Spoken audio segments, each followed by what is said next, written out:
pada metode ini, umumnya operator memilih target berapa jumlah kelas.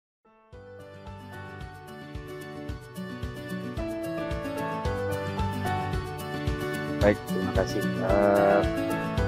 Hari ini kita akan masuk ke topik 4, yaitu mata kuliah aplikasi remote sensing GIS untuk metode terapan. Topik keempat ini kita akan masuk ke topik dengan judul pemrosesan data digital atau digital image processing. Minggu lalu kita sudah membahas materi tentang bagaimana melakukan spatial data analysis. Jadi data yang data spasial yang memiliki referensi geografi, kemudian itu dianalisis untuk menghasilkan informasi. Dan hari ini kita akan membahas tentang bagaimana memproses data digital yang diperoleh dari data satelit. Nah, pertanyaan awal yang sering muncul, dari mana data remote sensing itu didapatkan? Jadi pada saat kita mendapatkan data remote sensing, mungkin ada pertanyaan, dari mana sumbernya? Ya. Jadi pada remote sensing, proses-proses yang terjadi di sana adalah energi berasal dari data informasi permukaan yang diukur menggunakan sensor yang terpasang pada wahana. Jadi kalau misalkan kita tahu sensor itu ada di wahana tersebut, ya, yang mungkin dengan menggunakan satelit itu akan menerima radiasi atau energi berupa gelombang elektromagnetik yang dipancarkan oleh permukaan. Nah, kemudian sensor itu akan merekonstruksi data permukaan tersebut berdasarkan nilai digital number atau nilai digital yang ditangkap oleh sensor tersebut. Namun, seperti yang kita ketahui, proses radiasi atau gelombang elektromagnetik tadi dari permukaan sampai dengan sensor itu tidak mengalami proses di mana seluruh energi tersebut tersampaikan. Tidak semua radiasi yang dipancarkan oleh permukaan tadi itu sampai ke sensor. Karena ada beberapa bagian dari radiasi tersebut yang akan mengalami proses absorpsi, ya, diserap oleh atmosfer sehingga tidak sampai di sensor tersebut. Nah, rentang panjang gelombang yang tidak mengalami proses absorpsi tersebutlah yang disebut dengan atmospheric window. Jadi ada rentang rentang gelombang yang tidak diabsorb, tidak diserap oleh atmosfer, dan akhirnya sampai pada sensor, itu yang disebut dengan atmospheric. Nah, kalau kita lihat di bagian sebelah kanan, ini merupakan skematik bagaimana instrumentasi, dalam hal ini sensor yang dipasang pada wahana, menangkap informasi radiasi dari permukaan.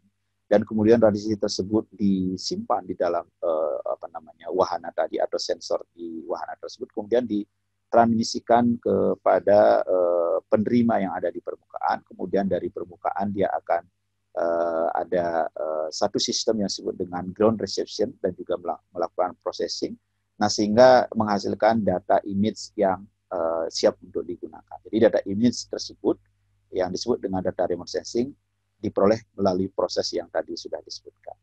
Nah, kembali lagi kepada atmospheric window. Jadi kalau misalnya kita lihat the major windows itu berupa berapa panjang gelombang. Itu di visible window itu memiliki panjang gelombang sekitar 0,3 sampai dengan 0,9 mikrometer. Kemudian infrared window itu sekitar 8 sampai dengan 13 mikrometer, dan di microwave itu panjang gelombangnya lebih dari 1 milimeter. Nah, kemudian berikutnya karakter data apa saja yang ada di dalam remote sensing tersebut. Nah, kalau kita lihat ada 3 karakter data yang penting yang perlu dilakukan analisis sebelum data tersebut nanti divisualisasikan. Jadi yang perlu dilihat dari data tersebut, yang pertama adalah number dan locations of the spectral measurement. Nah, ini terkait dengan band atau channel dari data tersebut. Yang kemudian, yang kedua, kita perlu melihat bagaimana spatial resolutions dari data tersebut yang nanti terkait dengan size dari pixel tersebut. Jadi tentu saja data-data yang memiliki ukuran pixel, misalkan 30 kali 30 dengan pixel yang memiliki ukuran yang lebih kecil, itu akan berbeda. Ya. Jadi kita perlu mengetahui karakter dari data tersebut. Kemudian yang ketiga, kita perlu mengetahui radiometric resolution. Nah, di bagian gambar sebelah kanan itu juga menyebutkan number and locations atau band. Jadi beberapa data citra, ya, dia akan memiliki jumlah band yang berbeda-beda. Jadi number of band itu berapa jumlahnya. Nah, itu akan tergantung dari jenis satelit atau jenis wahana, jenis sensor yang digunakan. Ya, jadi multispektral itu akan menangkap beberapa band. Gitu ya. Nah, kemudian spatial resolution itu adalah 1 pixel, itu bisa mewakili berapa luasan. Ya. Misalnya sudah disebutkan pixel size. Nah, kemudian di dalam pixel size itu juga ada radiometric resolution. Jadi bagaimana tingkat kecerahan, ya, tingkat kecerahan dari data di dalam pixel tersebut. Nah, ini sangat tergantung dari nilai bit dari sensor menangkap data tersebut. Jadi kalau misalkan dia menggunakan 8 bit, maka tingkat kecerahannya itu hanya dibagi menjadi 256 bagian. Ya. Tapi kalau misalkan dia lebih tinggi sampai 16, dia bisa mencapai 65.000, ya, lebih tingkat kecerahan yang bisa terbagi. Jadi ini sangat tergantung dari karakter sensor yang digunakan. Jadi itu 3 hal mengenai karakter data. Kita perlu mengetahui bagaimana number dan locations atau band, berapa band dan berapa channel, gitu ya. Nah, kemudian pixel size dan juga radiometric resolution. Nah, platform itu sendiri bagaimana dia menangkap data di permukaan. Jadi kalau kita lihat wahana yang membawa sensor dan menangkap gelombang elektromagnetik itu melakukan proses yang disebut dengan scanning. Jadi ada beberapa pendekatan scanning yang bisa dilakukan oleh sensor tersebut dan akan mempengaruhi bagaimana jenis data yang diperoleh. Ya, seperti yang ditampilkan di gambar sebelah kanan itu, pendekatan yang umum dilakukan itulah disebut dengan push probe, ya, yaitu dengan menggunakan multisensor. Artinya apa? Pada saat melakukan penyapuan, maka ada satu wilayah yang bisa disapu dan masing-masing wilayah itu akan memiliki informasi dari sekian sensor. Jadi pada saat satu kali penyapuan, kemudian dilakukan penyapuan berikutnya, itu akan tersimpan di dalam band-band yang berbeda. Artinya apa? Artinya satu pixel, ya, itu akan memiliki sekian banyak band dengan proses push probe ini. Ya. Nah, ini akan pendekatan ini digunakan dalam sensor yang disebut dengan multispektral ataupun juga hyperspektral. Jadi multispektral dengan beberapa band ataupun lebih banyak band yang disebut dengan hyperspektral. Nah, kemudian bagaimana objek itu ditangkap oleh sensor? Objek permukaan ditangkap oleh sensor itu berdasarkan karakteristik radiasi yang dipantulkan oleh objek di permukaan. Jadi masing-masing objek itu memiliki uniqueness, memiliki keunikan. Bagaimana dia memantulkan radiasi gelombang elektromagnetik yang ditangkap oleh permukaan tadi. Ini dia. Vegetasi itu akan memiliki karakter yang berbeda dalam memantulkan gelombang elektromagnetik dibandingkan dengan lahan terbuka ataupun air. Nah, ini yang gelombang ini, ya, akan mempengaruhi dan juga menjadi jejak bagaimana mengidentifikasi objek yang ada di permukaan. Jadi setiap objek itu memiliki sensitivitas yang berbeda-beda terhadap masing-masing panjang gelombang dari gelombang elektromagnetik tersebut. Nah, sehingga dengan demikian jejak-jejak tadi bisa digunakan untuk mengidentifikasi, oh, ini ternyata objeknya adalah vegetasi, kemudian ini adalah objeknya air, ini adalah objeknya lahan terbuka. Ya. Jadi itu mekanisme atau pendekatan yang digunakan untuk mengidentifikasi. Nah, ada 2 pendekatan juga terkait dengan bagaimana sensor menangkap menangkap objek atau radiasi tadi, tergantung dari apakah radiasi itu berasal dari radiasi matahari yang disebut dengan sensor pasif, gitu ya, dia menangkap pantulan dari radiasi matahari, atau juga dia menangkap pantulan dari gelombang yang dipancarkan sendiri. Nah, ini biasanya disebut dengan sensor aktif. Salah satunya adalah pada radar. Jadi pada gambar sebelah kanan di bagian atas itu merupakan bagaimana karakter sensor pasif itu berlaku, dan di bagian bawah itu bagaimana sensor aktif itu berlaku. Nah, ini akan ada perbedaan, ya. Jadi menangkap sensor, kalau misalkan sensor aktif, maka itu akan sangat tergantung dari objek, ya, apakah bagaimana sistem pemantulan dari objek tersebut, ya, apakah dia dipantulkan, apakah, karena sensor aktif itu bisa memiliki energi sendiri, ya, dia bisa menembus dari objek tersebut sampai pada kedalaman, artinya ketebalan tertentu. Tetapi kalau sensor pasif itu hanya dipantulkan dari permukaan. Nah, tentu pada saat seperti tadi dikatakan di bagian awal, pada saat permukaan menerima radiasi atau menerima gelombang elektromagnetik, dan gelombang elektromagnetik itu dipantulkan kembali dan terima oleh sensor, tentu akan memiliki karakter yang berbeda. Karena apa? Karena profil gelombang yang dipancarkan oleh radiasi matahari tadi, kemudian diterima oleh permukaan, kemudian profil radiasi yang dipancarkan oleh permukaan, dan profil radiasi yang diterima atau gelombang elektromagnetik yang diterima oleh sensor itu berbeda. Ya, itu berbeda. Karena ada proses-proses di atmosfer tadi. Ya, sebagai contoh misalkan gambar A, itu asumsinya bahwa tidak ada perbedaan antara spektrum radiasi yang dipancarkan oleh matahari dengan spektrum radiasi yang diterima oleh permukaan.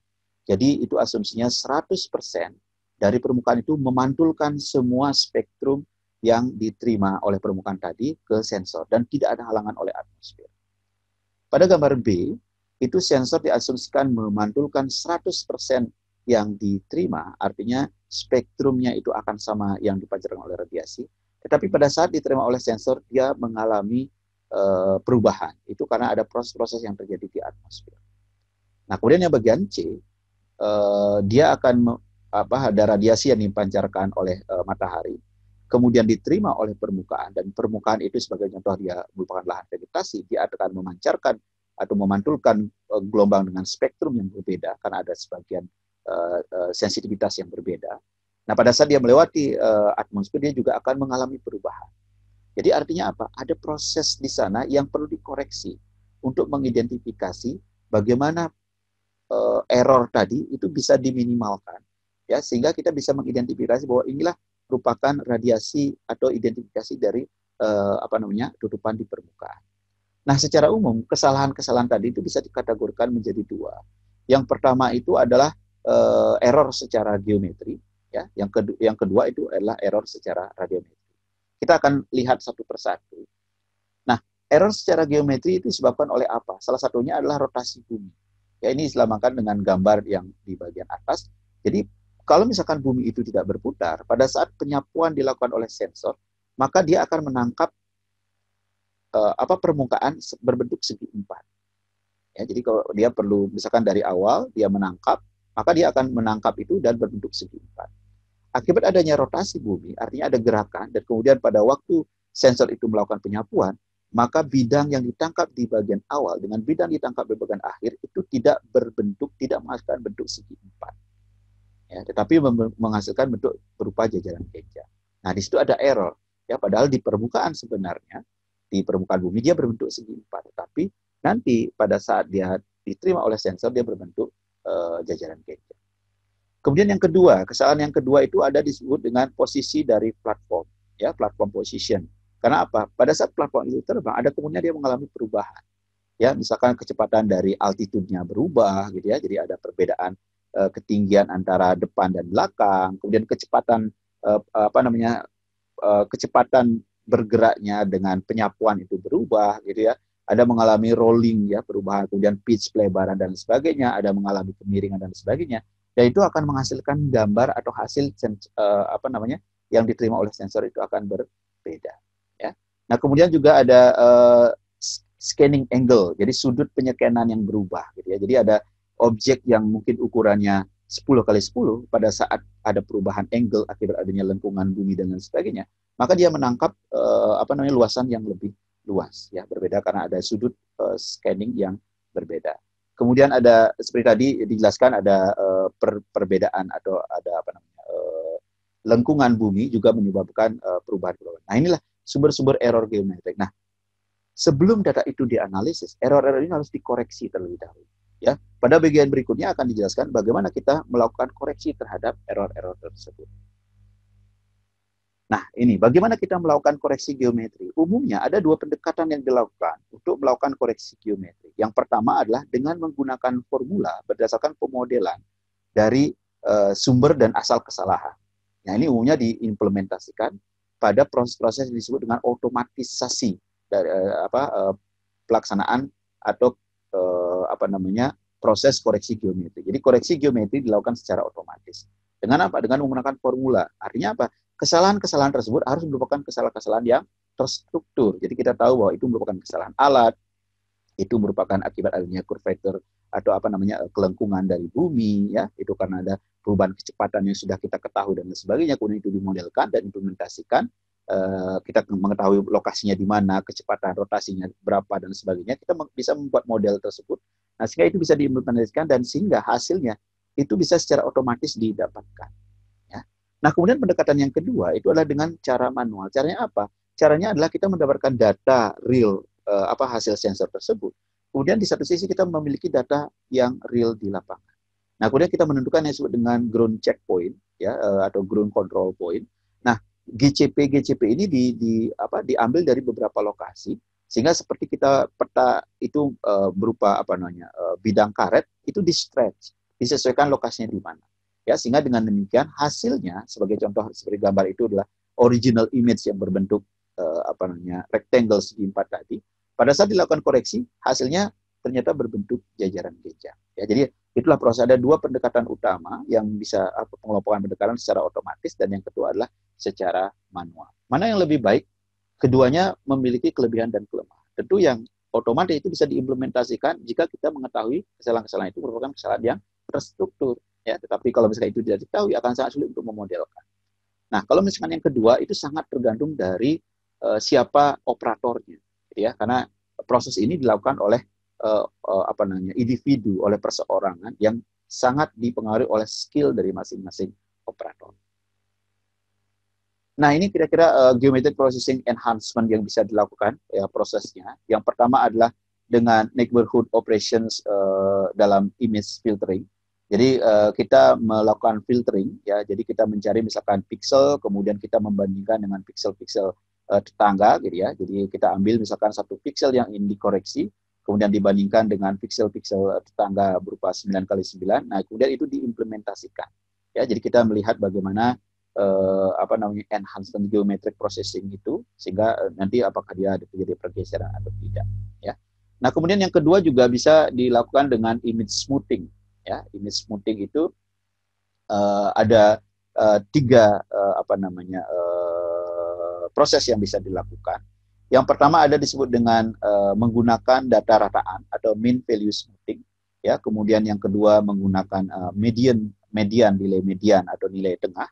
Kemudian yang ketiga adalah nilai modus, jadi nilai model filtering. Artinya kita menggunakan nilai yang paling frekuensi tinggi yang muncul di situ, sehingga nanti hasilnya itu akan lebih baik. Jadi kita bisa melihat bagaimana perubahan yang terjadi ya di data tersebut dengan menggunakan ketiga proses smoothing ini.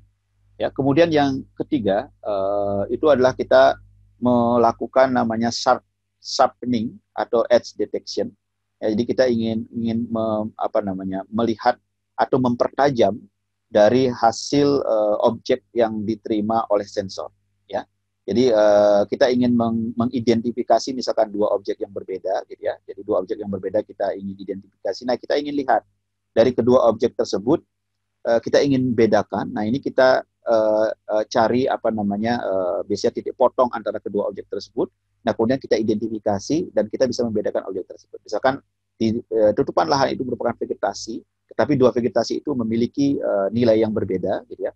Maka itu akan dilakukan analisis ya untuk membandingkan bahwa kedua objek tersebut berbeda. Jadi yang satu misalkan lahan sawah, yang satu perkebunan, maka dilakukan sharpening, penajaman ya, sehingga kita bisa mengidentifikasi baik secara visual lebih tajam. Nah, sehingga dari situ pada saat kita melakukan koreksi geometri nantinya itu akan lebih mudah dilakukan ya. Kemudian yang ketiga kita juga mendeteksi misalkan lokasi-lokasi yang merupakan garis batas ya. Ataupun sudut yang merupakan pertemuan antara dua garis atau lebih, itu dilakukan deteksi seperti tadi untuk memisahkan dua objek yang berbeda, termasuk juga garis batas itu. Jadi ini kira-kira 5 enhancement yang bisa dilakukan, yaitu pertama menggunakan neighborhood operation ya untuk filtering, kemudian smoothing, kemudian sharpening, kemudian detection sudut dan juga spot ataupun garis. Nah, kemudian koreksi radiometri ya. Seperti tadi ada dua kesalahan atau error yang mungkin terjadi. Yang pertama adalah akibat adanya geometri, dan yang kedua adalah radiometri. Radiometri ini disebabkan karena ada atmosfer, ya ada penyerapan oleh atmosfer, penyerapan radiasi oleh atmosfer dan sebagainya. Nah, kalau kita lihat sebenarnya fungsi koreksi radiometri itu seperti apa? Jadi pertama itu adalah fungsinya adalah untuk memperbaiki kualitas dari citra tersebut. Tentu kita ingin kualitas citra yang diterima itu sangat lebih mudah atau baik digunakan untuk proses-proses selanjutnya. Ya, sehingga sebelum proses itu dilakukan, kita perlu memperbaiki kualitas citra itu agar menjadi lebih baik. Dan kemudian yang kedua, koreksi geometri ini berfungsi untuk memperbaiki nilai piksel yang tidak sesuai dengan nilai pantulan tadi. Jadi seperti tadi dikatakan ada proses-proses yang terjadi di atmosfer absorpsi, mungkin terhalang dan lain sebagainya. sehingga nilai piksel yang diterima oleh sensor itu tidak sama dengan nilai piksel yang ada di permukaan. Ya, atau pancaran spektral sebenarnya itu tidak terdeskripsi, teridentifikasi dengan tepat oleh sensor tersebut. Nah, jadi fungsi dari koreksi radiometri adalah mencoba merubah itu, mencoba mengembalikan nilai piksel yang berubah tadi menjadi nilai piksel sebenarnya. Ya. Jadi koreksi radiometri pada data citra itu perlu dilakukan dengan berbagai alasan. Ya. Pertama, data itu umumnya mengalami stripping. Ya, stripping itu karena ketidakstabilan dari detektor. Jadi kalau misalkan Anda pernah mendapatkan citra yang bergaris gitu ya, itu karena dia tidak stabil gitu ya. Jadi ada tiba-tiba mungkin ada kesalahan atau ada terstruktur dari ada halangan-halangan tertentu ya, atau juga karena tidak kekonsistenan dari perekaman si detektor tadi atau sensor tadi. Ya, sehingga itu perlu dilakukan koreksi ya. Kemudian ada juga yang disebut dengan line dropout ya, akibat sensor yang tiba-tiba pada saat melakukan proses scanning mengalami kesalahan secara tiba-tiba, kemudian kembali normal. Nah, sehingga ada data-data yang kosong, ya, ada data-data blank di situ. Nah, bagaimana kita mendapatkan data-data yang kosong itu? Jadi kita coba dengan data-data yang lain sekitarnya dan sebagainya, ya, dengan misalkan seperti tadi proses-proses yang sudah dijelaskan, itu bisa mengisi data yang kosong. Atau ada efek-efek atmosfer, ya. Jadi akibat adanya debu, tiba-tiba ada kabut asap dan lain sebagainya, ada bias, ada pantulan detektor dan sebagainya, jadi radiasi matahari yang memantulkan sensor, kemudian sensor memantulkan ke permukaan, dan itu ditangkap kembali, sehingga ada objek-objek itu mengalami kesalahan. Nah, itulah dilakukan, makanya fungsi dari koreksi radiometri itu, paling tidak bisa menghilangkan proses-proses tadi, bisa menghilangkan stripping, bisa menghilangkan adanya line dropout, atau bisa menghilangkan efek-efek atmosfer. Ya. Nanti kita lihat pendekatan-pendekatan yang digunakan. Ya. Nah, ini kira-kira pendekatan yang digunakan dalam melakukan koreksi radiometri. Secara umum, ada dua pendekatan yang bisa digunakan. Yang pertama adalah melakukan kalibrasi radiometri itu sendiri. Kemudian yang kedua adalah melakukan koreksi terhadap kesalahan-kesalahan yang disebabkan oleh atmosfer tadi. Nah, kalau kita mengacu kepada Jailani 2013, di sana dikatakan kalibrasi radiometri itu adalah proses untuk pengolahan citra satelit yang bertujuan untuk mengubah nilai pada citra yang pada umumnya disimpan dalam bentuk digital number menjadi informasi yang disebut dengan radiance, gitu ya, radiance atau reflektan. Nah, sehingga dari informasi tersebut nanti dapat diubah ke dalam bentuk yang disebut dengan brightness temperature. Ya, brightness temperature itu sehingga dari digital number berubah menjadi brightness temperature. Sehingga untuk mendapatkan nilai temperature tadi perlu ada proses yang koreksi radiometrik. Ya. Nah, kalau kita lihat pendekatan tadi, ada dua pendekatan yang digunakan, yaitu kalibrasi radiometrik dan koreksi atmosfer. Nah, kalibrasi radiometrik itu bisa menggunakan dua pendekatan, dua cara. Yang pertama adalah menggunakan yang disebut dengan gain and offset. Jadi data yang diperlukan adalah, pertama adalah nilai radians, atau disebut dengan sebagai gain-nya itu adalah reflektan multiple rescaling factor, ya, nilai faktor, dan juga yang kedua adalah aditifnya, ya, aditif rescaling faktornya. Kedua ini akan digunakan untuk melakukan koreksi radiometrik. Nah, kemudian yang kedua adalah nilai radians dan reflektan maksimum dan minimum, sehingga dari situ bisa dinormalisasi nanti. Jadi ada reflektan maksimum dan minimum, kemudian itu yang dijadikan sebagai rentang, kemudian nilai radian di satu lokasi digunakan untuk mengidentifikasi bagaimana perubahan terjadi di radian yang mengalami error. Ya, nah, itu adalah merupakan kalibrasi radiometrik. Kemudian yang kedua ada juga menggunakan koreksi untuk atmosfer. Ya, ada dua pendekatan yang disebut dengan pertama dark object subtraction. Jadi kalau misalkan objek-objek yang memiliki nilai berbeda itu di subtract, dihilangkan gitu ya.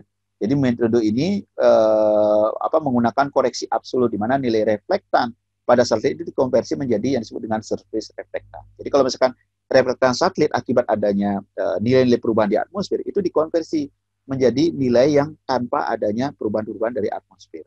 Nah, sehingga kalau kita sudah didapatkan nilai koreksinya, itu diimplementasikan kepada seluruh nilai citra di permukaan, sehingga itu bisa menghasilkan nilai yang sesuai dengan reflektan yang ada di permukaan. Nah, kemudian ada disebut dengan SIG-SP, yaitu Second Simulations of a Satellite Signal in the Solar Spectrum Vector. Ya, koreksi atmosfer ini bertujuan untuk menurunkan reflektan objek dari total radian yang diterima di top atmosfer, gitu ya, TOE, setelah melalui proses normalisasi tadi. Jadi bagaimana kondisi pencahayaan, apakah efek tadi, efek atmosfer itu coba dihilangkan. Ya, sehingga informasi tadi yang diterima itulah informasi yang disebut dengan TOE. Nah, dari TOE itu baru nanti dilihat identifikasi bagaimana atau apa objek-objek yang ada di permukaan. Ya, jadi kalau misalkan nilainya 10, ternyata objek itu 5, berarti nilai itulah yang digunakan untuk mengkoreksi seluruhan. Ya, sehingga nanti secara prinsip yang diterima oleh sensor itu adalah benar-benar nilai yang diterima oleh permukaan. Nah, radiometric enhancement proses ini dapat menggunakan beberapa pendekatan atau proses. Yang pertama adalah disebut dengan merubah nilai yang disebut dengan image histogram dan juga contrast modification. Jadi kalau kita lihat di dalam data, misalnya kita memiliki data, kemudian kita lihat nilai histogram. Dari nilai histogram itu kita coba konversi, ya, kita rubah nilai histogramnya, dinaikkan, kemudian bentuk histogramnya dirubah, gitu ya, kemudian nilai rataan dirubah, untuk melihat visual dari data tersebut akan lebih baik, ya. Atau melakukan contrast modification. Jadi kita lakukan nilai kontras itu, perubahan nilai kontras untuk mengidentifikasi perbedaan antara dua objek yang berbeda. Nah, di sana dicontohkan untuk kontras sebagai contoh, misalkan yang poor kontras dan good kontras itu sangat jelas terlihat. Jadi kalau misalkan yang poor kontras itu histogramnya itu sempit, gitu ya, memiliki rentang yang sempit, gitu ya. Kemudian yang good kontras itu rentang yang lebih lebar. Ya, jadi dicoba rentangnya itu dilebarkan, diperpanjang untuk meningkatkan nilai kontras antara satu objek dengan objek yang lainnya, ya. Atau nilai tinggi rendahnya yang disebut dengan saturated dari kontras itu dirubah, nilai maksimum minimumnya kita rubah, ya. Jadi bisa merubah nilai rentang dan juga nilai maksimum dan minimum. Nah, sehingga itu bisa digunakan sebagai identifikasi, nanti objek itu akan lebih mudah untuk dibedakan. Nah, kemudian yang kedua disebut dengan histogram equalization, ya. Jadi persamaan formula yang digunakan untuk mengkonversi nilai histogram. Dan ini sudah umum, ya, ada beberapa persamaan yang bisa digunakan. Dari persamaan itu sebenarnya mentransfer bagaimana histogram awal, original data itu ditransfer sesuai dengan persamaan. Artinya apa? Kalau kita misalkan menggunakan fungsi maksimum minimum, maka rentangnya itu akan dibesarkan dari nilai maksimum dan minimum. Kemudian dibuat suatu histogram baru yang menggunakan nilai maksimum dan minimum. Gitu, ya. Jadi ada persamaan yang digunakan untuk. Kalau tadi yang awal itu kemudian melakukan proses itu secara manual. Kalau yang equalization ini kita menggunakan equation atau menggunakan persamaan untuk membuat rentang histogram atau bentuk histogram yang baru, sehingga itu bisa diimplementasikan kepada objek dan akan menghasilkan bentukan atau nilai data yang baru. Ya. Kemudian yang berikutnya, yang keempat, ada disebut dengan histogram matching. Jadi kita harus memiliki satu reference histogram terhadap satu objek. Sebagai contoh misalkan vegetasi. Jadi data vegetasi kita memiliki reference dari histogram itu. Kemudian ada data lain yang kita akan identifikasi menjadi vegetasi menggunakan reference tersebut, bentuk histogramnya. Nah, sehingga nanti sebaran histogram atau bentuk histogram itu akan menyesuaikan dengan reference. Nah, sehingga objek-objek yang merupakan vegetasi kita bisa identifikasi karena memiliki histogram yang sama dengan reference. Nah, itu yang disebut dengan histogram matching. Atau yang berikutnya itu disebut dengan density slicing. Jadi kalau kita memiliki nilai digital number, ya, atau nilai brightness di sini, nilai brightness itu kemudian diakumulasi, kemudian kita cari nilai brightness mana yang bisa mengidentifikasi objek tersebut. Itu di slice, jadi dipotong rentang dari brightness tadi atau kecerahan tadi yang digunakan untuk mengidentifikasi. Jadi itu merupakan rentang yang digunakan untuk mengidentifikasi objek A, objek B, objek C. Ya, dengan demikian itu akan lebih mudah untuk identifikasi. Jadi itu kira-kira 5 enhancement objek yang bisa dilakukan, yaitu dengan image histogram, contrast modification, histogram equalization, histogram matching, dan juga density slicing. Nah, kemudian berikutnya setelah kita melakukan enhancement secara geometri dan secara radiometri, langkah berikutnya itu adalah kita melakukan yang namanya interpretasi dari data citra. Nah, interpretasi data citra ini dapat dilakukan melalui dua pendekatan. Yang pertama adalah dengan photo interpreter, ya. Kemudian yang kedua adalah dengan quantitative analysis. Nah, photo interpreter ini adalah interpretasi data citra secara manual. Jadi human atau pengguna, ya, yang memiliki skill atau kemampuan tertentu itu mencoba menganalisis data citra yang diberikan. Maka proses tadi seperti image enhancement, radiometric correction, geometric correction itu perlu dilakukan. Sehingga si interpreter tadi itu dapat mudah mengidentifikasi, oh ini objeknya apa, ini objeknya apa, ini objeknya apa, ya. Kemudian mungkin histogram akan dirubah dan sebagainya, ya. Jadi photo interpreter itu adalah proses interpretasi yang dilakukan secara manual oleh pengguna berdasarkan kemampuan atau skill yang dimiliki. Kemudian pendekatan yang kedua dapat dilakukan dengan quantitative analysis. Quantitative analysis itu adalah proses interpretasi yang dilakukan secara otomatis. Jadi interpretasi dilakukan dengan bantuan komputer, sehingga menghasilkan hasil interpretasi yang tidak sepenuhnya, mungkin keseluruhan tidak tergantung kepada pengguna. Ya, jadi dari objek-objek itu, ya seperti gambar yang ditunjukkan di sana, itu kemudian dicari korelasinya sehingga bisa diidentifikasi objek itu apa. Ya. Digital number-nya dan informasi-informasi lain itu digunakan untuk mengidentifikasi objeknya itu apa. Tentu kedua ini akan memiliki kelebihan dan kelemahan. Ya. Jadi kalau misalkan photo interpretation dengan human analysis itu untuk skala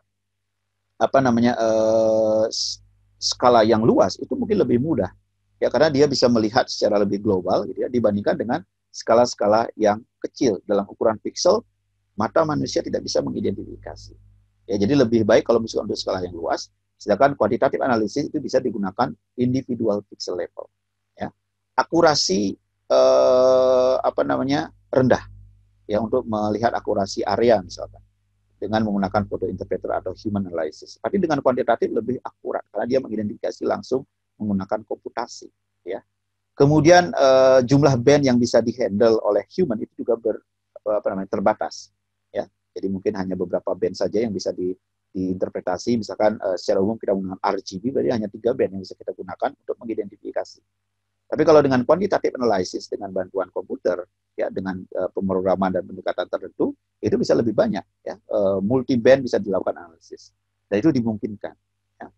Kemudian can use only limited number of brightness value each band. Misalkan hanya 16 brightness. Jadi nilai bit data yang juga bisa diinterpretasi itu juga lebih rendah dibandingkan dengan menggunakan analisis pendekatan kuantitatif.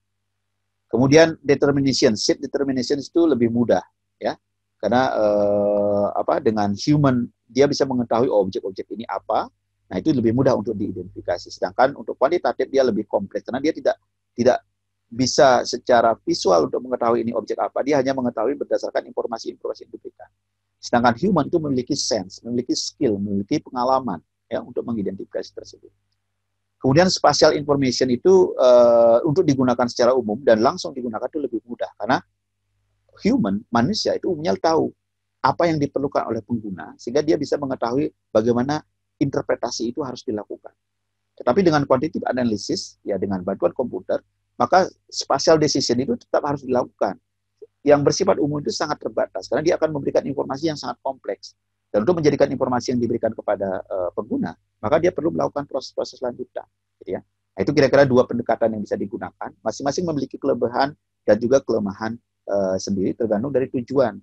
Jadi kalau tujuan ingin data yang besar, dilakukan lebih cepat, informasi diberikan lebih cepat gitu ya, tanpa mementingkan nilai akurasi, mungkin oleh photo interpretation atau human analysis itu lebih cepat dilakukan dibandingkan dengan komputasi. Tetapi kalau kita ingin akurasi yang lebih tinggi, maka kita perlu melakukan quantitative analysis dengan bantuan komputer.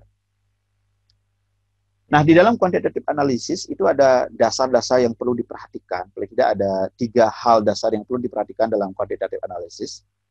Yang pertama itu disebut dengan pixel vector dan spectral space. Ya, jadi kita ingin melihat bagaimana kombinasi dari vektor-vektor tersebut di dalam analisis kuantitatif. Kita perlu melihat atau memberikan informasi bagaimana rentang spektralnya dari data tersebut.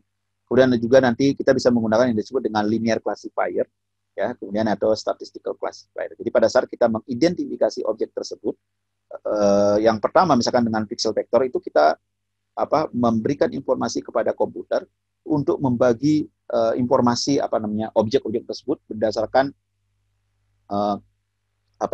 nilai spektralnya. Gitu ya. Jadi dikategorikan misalkan dengan PCA gitu ya, Principal Common Analysis dan lain sebagainya, itu akan bisa didapatkan objek-objek seperti apa. Seperti gambar di sebelah kanan, itu vegetasi untuk kelas vegetasi itu dibedakan ya. Kelas vegetasi, kelas tanah, kelas water itu dibedakan dan itu ada boundary. Nah, boundary itu didapatkan dari mana? Dari nilai pixel ya, dari nilai spektral dari rentang nilai pixel dan nilai rentang spektral yang dimiliki oleh objek tersebut. Nah, atau pembatasannya digunakan nilai linear saja, ya bisa juga. Jadi linear linear classifier itu adalah bentuk dari salah satu contoh supervised classification dengan meletakkan nilai batas itu berupa garis sederhana gitu membedakannya. Ya, jadi kita letakkan saja batasnya, misalkan dengan metode yang disebut dengan support vector machine misalkan. Jadi kita mencari objek tersebut, oke nilai batas objek 1 dan objek 2 yaitu dengan training area, kita mengetahui ini batasnya ya. Atau dengan artificial neural network untuk mengetahui nilai batas itu. Jadi digunakan batas yang linear untuk membedakan antara objek 1 objek kedua. Atau berikutnya bisa juga menggunakan nilai statistik ya. Jadi kita menggunakan nilai frekuensi. Jadi menggunakan asumsi nilai batas itu dikeluarkan dari nilai probability distribution dari spektral. Jadi bukan nilai batas secara linear seperti pendekatan sebelumnya, tapi menggunakan yang namanya probability distribution dari spektral tersebut. Nah, sehingga dari nilai statistik tadi itu dapat dibedakan mana yang merupakan air, mana yang merupakan vegetasi, dan mana yang merupakan batas di antara kedua wilayah tersebut ya, atau soil. Dan kita bisa dapatkan nilai boundary-nya itu berdasarkan probability distribution dari spektral tersebut. Nah, di dalam melakukan interpretasi hal umum yang dilakukan itu biasanya kita melakukan yang namanya klasifikasi.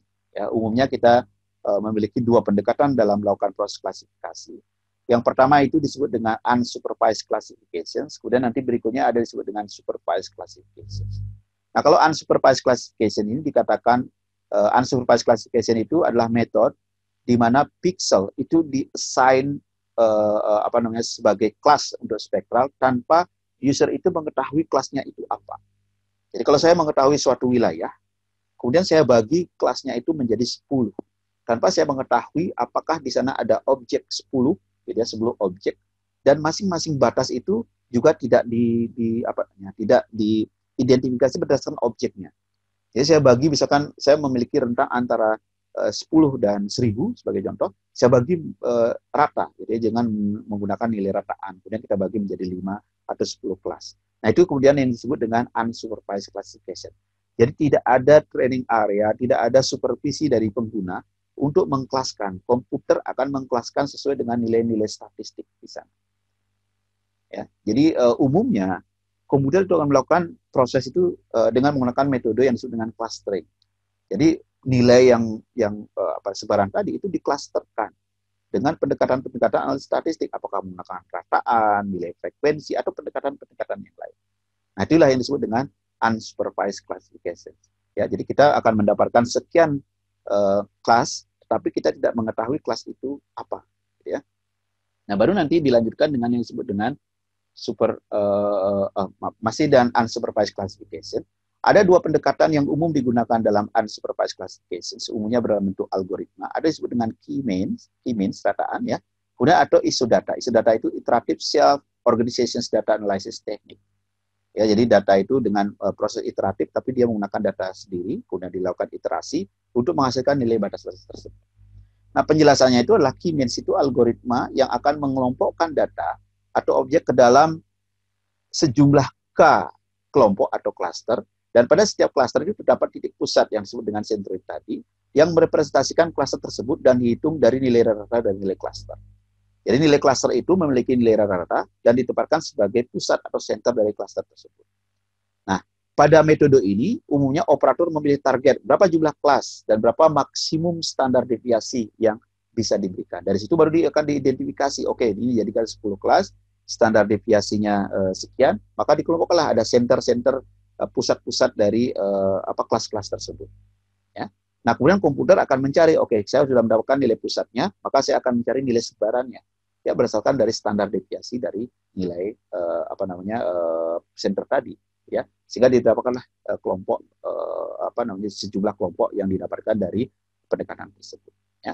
Atau yang kedua, menggunakan isodata. Ya, isodata itu adalah algoritma yang mengklasifikasikan kelas secara merata, di mana setiap pixel diklasifikasikan atas kelas yang terdekat. Jadi, kalau misalnya kita punya 10 nilai, ya sudah kita bagikan menjadi 10 kelas secara merata sejumlahnya. Kemudian di mana setiap kelas itu diambil dari kelas-kelas yang paling dekat.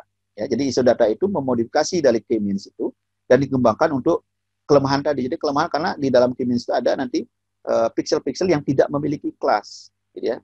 Karena standar deviasi dan sebagainya, ada pixel-pixel yang tidak terklasifikasi. Nah, kemudian bisa dihilangkan, atau kelemahan itu bisa digantikan dengan isodata. Jadi isodata itu membagi rata, kemudian dia akan masing-masing pixel yang lain itu akan mencari nilai atau mengkelompokkan diri sesuai dengan kelas yang terdekat. Nah, sehingga didapatkanlah kelas keseluruhan ya sesuai dengan informasi-informasi tadi. Nah, itu kalau misalkan dengan menggunakan yang disebut dengan unsupervised classification. Kemudian yang berikutnya ada disebut dengan supervised classification atau disebut dengan klasifikasi terbimbing. Ya. Nah, di dalam klasifikasi terbimbing ini paling tidak ada 4 pendekatan yang bisa digunakan. Jadi klasifikasi terbimbing itu artinya kita memberikan training area, ya, memberikan informasi ini kelasnya apa. Kemudian dari training area itu akan dihitung nilai statistik, ya, nilai statistik, nilai center, kemudian nilai rataan, standar deviasi dan lain sebagainya. Kemudian informasi tersebut digunakan untuk mengidentifikasi. Jadi kalau misalkan vegetasi, kita ambil beberapa training area, dari vegetasi kemudian dapatkan nilai-nilai statistik, maka nilai statistik itu digunakan sebagai identifier untuk mengidentifikasi pixel-pixel mana yang merupakan vegetasi. Ya. Nah, pendekatan yang bisa digunakan itu adalah misalkan dengan nearest neighbor, ya, jadi dengan menggunakan ketetanggaan, atau dengan menggunakan maximum likelihood, ya, atau juga bisa menggunakan namanya backpropagation neural network, atau juga bisa menggunakan dengan fuzzy neural network. Nah, kalau kita misalkan lihat satu persatu, di sini adalah nearest neighbor. Nah, kalau nearest neighbor itu adalah metode klasifikasi yang sering disebut dengan metode ketetanggaan, ya, dan merupakan salah satu metode klasifikasi kategori non parametrik yang paling sederhana. Ya, karena apa? Karena nearest network itu metode klasifikasi berdasarkan pembelajaran atau training data, di mana variabel yang ada pada training data itu menjadi nilai statistik.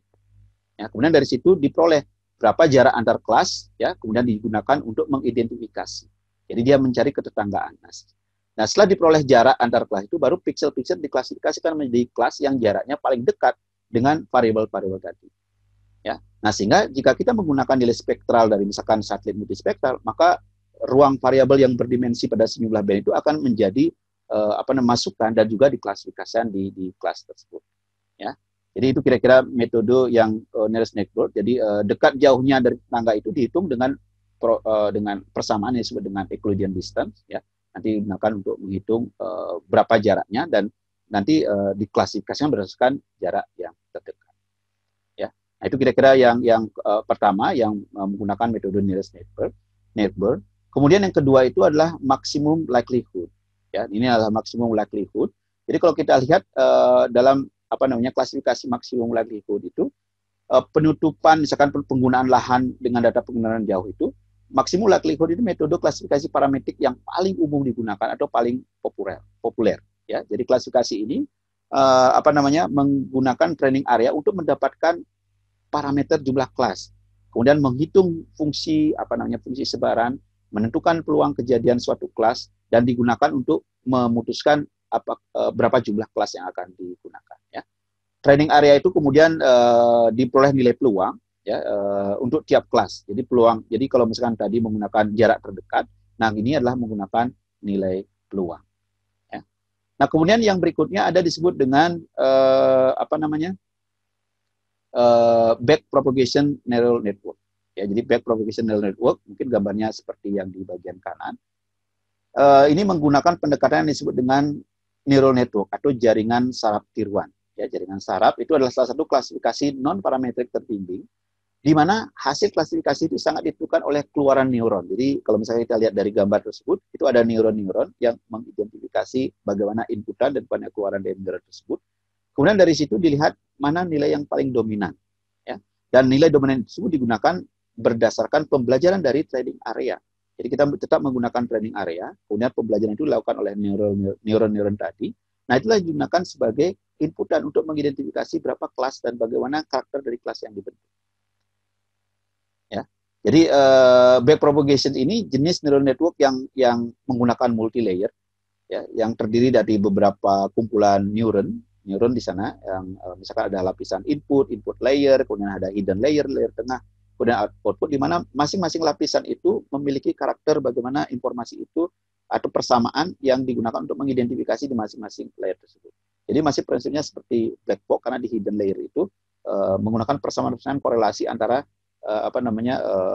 karakter dari inputan dan luaran. Ya.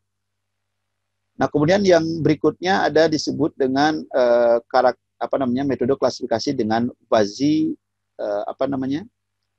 fuzzy neural network, ya, kira-kira seperti ini, dan hampir sama dengan tadi backpropagation neural network. Di dalam fuzzy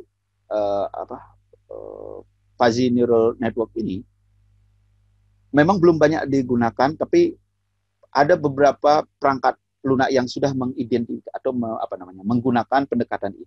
Ya, jadi kalau misalkan di dalam backpropagation neural network itu memiliki kelemahan bahwa klasifikasi itu memerlukan waktu yang cukup lama untuk melakukan training area, karena dia harus mengidentifikasi satu persatu di mana dia nilainya 0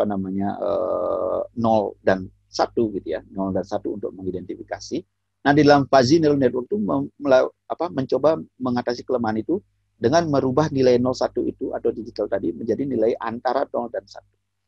Jadi keputusan itu tidak didasarkan adalah nilai absolut, tetapi adalah nilai antara, ya, sehingga itu bisa menjadikan fuzzy, kalau misalkan Anda tahu fuzzy, dengan nilai fuzzy itu bisa mengidentifikasi antara nilai misalkan 0,3, 0,4 dan seterusnya. Ya. Jadi masih banyak pengembangan, dan penggunaan fuzzy neural network ini menggunakan sama dengan backpropagation, dia juga menggunakan neural network yang berlapis, dan lapisnya itu ada layer-layer seperti misalkan input gitu ya, kemudian ada nilai tengah, kemudian ada layer output, dan dia menggunakan namanya fuzzy maksimum dan fuzzy minimum layer. Nah, dari sana akan terlihat pada fuzzy maksimum dan minimum itu akan mengidentifikasi bagaimana fuzzy input itu dikonversi menjadi luaran. Dan akhirnya di luaran itu, atau sinyal luaran tadi, itu yang digunakan untuk mengidentifikasi berapa atau bagaimana karakter dari klasifikasi yang dilakukan. Jadi itu kira-kira pendekatan untuk supervised classifications. Jadi tidak ada 4, ya. Dan ini biasanya yang paling populer itu menggunakan maximum likelihood, seperti tadi kita menggunakan nilai statistik, ya. Kemudian dari nilai statistik digunakan untuk mengidentifikasi dari objek tersebut. Baik, itu kira-kira yang bisa disampaikan dalam topik digital image processing, ya, dari bagaimana proses untuk mendapatkan data secara data digital itu dari proses sensor tersebut, kemudian bagaimana kita melakukan koreksi baik geometri atau radiometri, bagaimana kita melakukan interpretasi terhadap data, dan terakhir adalah bagaimana kita mencoba melakukan klasifikasi data. Ya, tentu ini merupakan bahasan secara teoritis, ya. Tentu nanti proses-proses bagaimana melakukan keseluruhan proses itu bisa dilakukan secara otomatis ataupun sederhana di dalam aplikasi, gitu ya. Dan Anda wajib untuk memahami bagaimana proses yang terjadi di belakang itu. Ya. Jadi pada saat Anda menggunakan fungsi kemudian keluar hasil, dan tentu Anda perlu memahami bagaimana proses itu berjalan. Baik, itu yang bisa disampaikan. Jika ada hal yang ingin didiskusikan, nanti ada forum yang diskusi yang bisa digunakan untuk menyampaikan saran, pendapat, dan juga hal-hal yang ingin didiskusikan. Itu yang bisa disampaikan. Terima kasih atas perhatian Anda. Saya akhiri untuk perkuliahan hari ini. Terima kasih.